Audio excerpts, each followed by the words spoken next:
ये समझती है कि जो इस टाइम की निगरान हुकूमत है वो फैसिलिटेट कर रही है नून लीग को कि उनकी हुकूमत बन जाए, और उसमें कुछ ऐसे ही शख्सियात भी शामिल हैं इस वक्त निगरान काबीना में जो शहबाज शरीफ साहब के दौर में भी बरसे इक़्तिदार रहीं। तो आप क्या समझते हैं कि पीपल्स पार्टी का गुस्सा है क्यों? पीपल्स पार्टी का गुस्सा तो बड़ा वाज़े उसकी बुनियाद है कि एक तो उनको सिंध में अपनी कमजोरी नजर आ रही है और उनको लग रहा है कि सिंध हुकूमत उनके हाथ से चली जाएगी अगर नून लीग ने वहां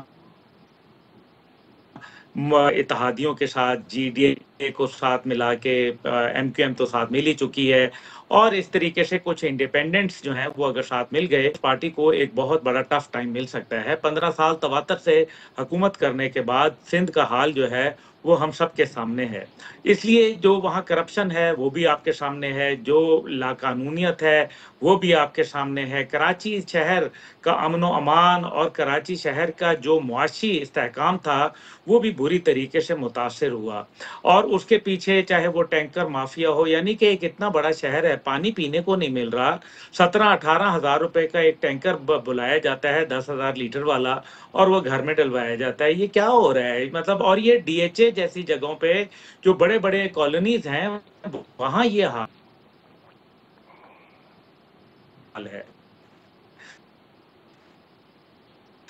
तो इससे तो बड़ा वाज़े नज़र इकट्ठे तो तब जो है आपको मालूम है शीरो शक्कर थे, इनका कॉमन टारगेट था।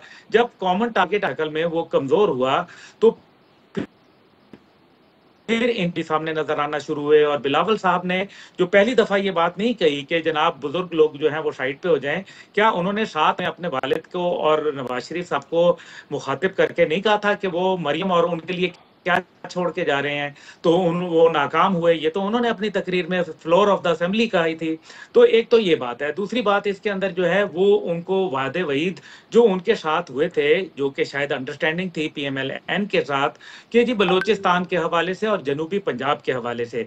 जनूबी पंजाब में भी आपको पता है जरदारी साहब जो है वो पहले उन्होंने काफी पेशरफ्त हुई उनको और उसके बाद वो वहां से चलते बने और फिर जनूबी पंजाब आहिस्ता आहिस्ता उनके हाथ से तकरीबन स्लिप हो चुका है। उनकी कोई तकरीबन 8-9 सीटें हैं जिसके ऊपर वो यहाँ पंजाब में पहले भी सियासत करते रहे, लेकिन अब वो भी कमजोर पड़ती नजर आ रही हैं। इसलिए अब उन्होंने केपी का रुख किया क्योंकि केपी जो है वो एक ऐसी जगह है जहां पीटीआई को फिलहाल नजर नहीं आ रही क्योंकि उनके कैंडिडेट्स इस टाइम पे नजर नहीं आ रहे। और फिर जाहिर है अभी हमारे प्रोग्राम का आखिरी सेगमेंट में इलेक्शन कमीशन के हवाले से बात होगी तो फिर बात होगी, लेकिन मकसद यह है कि पीटीआई अगर नहीं है तो मौलाना फजल रहमान जो है, क्योंकि उन्होंने बल्दियाती इंतखाबात के अंदर पीटीआई के दौरे हुकूमत में एक बड़ी कामयाबी हासिल की थी, जी तो वो इस वजह से मौलाना फजल रहमान के साथ कोई अंडरस्टैंडिंग चाहते हैं। तो ये जी जी पीपल पार्टी जो जी है असल में ये जितने इल्जाम तराशियां और इलेक्शन को कंट्रोवर्शियल जी बनाने की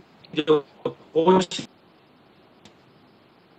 कर रही है ठीक उसका हो गया अब्दुल्ला मकसद यह गुल है कि कोई ठीक। ऐसा सियासी दाव पेच खेला जाए जिससे कम से कम सिंध की हुकूमत उनकी बच जाए।